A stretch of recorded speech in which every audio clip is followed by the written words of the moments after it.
Alright, let's see how this goes.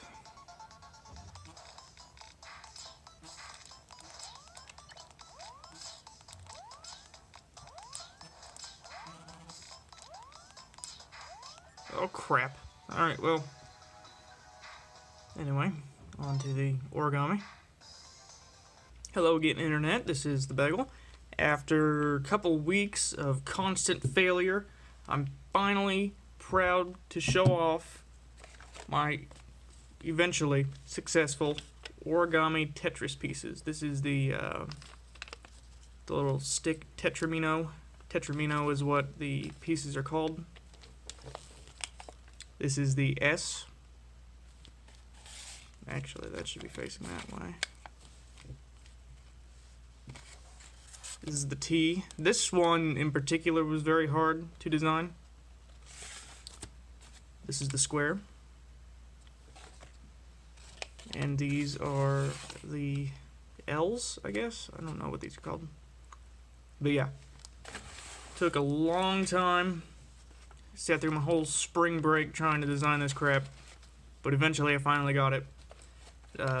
Now, with these two pieces, they're just one single sheet of paper.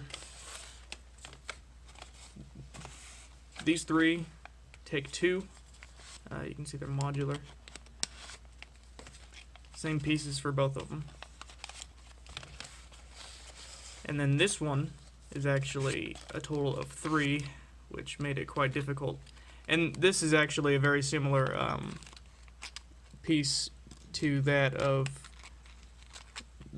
the S Tetrimino. It's literally just one single fold altering the S Tetrimino module. Come on, get back in there. There we go. So yeah, there's that. Also, not only do I have the entirety of Origami Tetris designed, but I also have a special little action model that I like to call the Origami Fidget Spring. So as you can see, this is what it looks like. It can bounce if you wanted to. You can squish. You can even stretch it out a little bit. So you can see it's not entirely seamless. You can see right there where the seam is, but it hides it pretty well. It's very fun to fidget with, and as you can see back here, you can actually connect a bunch of them together pretty easily. Just gotta do that, and that.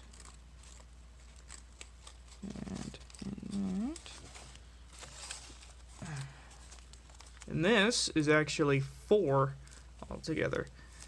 Now, whenever you put so many of them together, you sacrifice the ability to bounce, but you do get quite a bit more to squish down, and I wouldn't stretch on it, but yeah, you can wiggle around and all that. You can bend it around and stuff. So yeah, this is what I've been working on for however long it's been. I got messed up a little bit. But yeah, so I will more than likely get these Tetris tutorials up. I don't know if I'll do it all in one video or if I'll do like the one sheet pieces in one video and then the 2 and 3 sheet pieces in another. I don't know how I'll end up dividing that. But stay tuned, that'll definitely come soon, and then after that I'll have this video out. So yeah, that's about it. I guess I'll see you next time.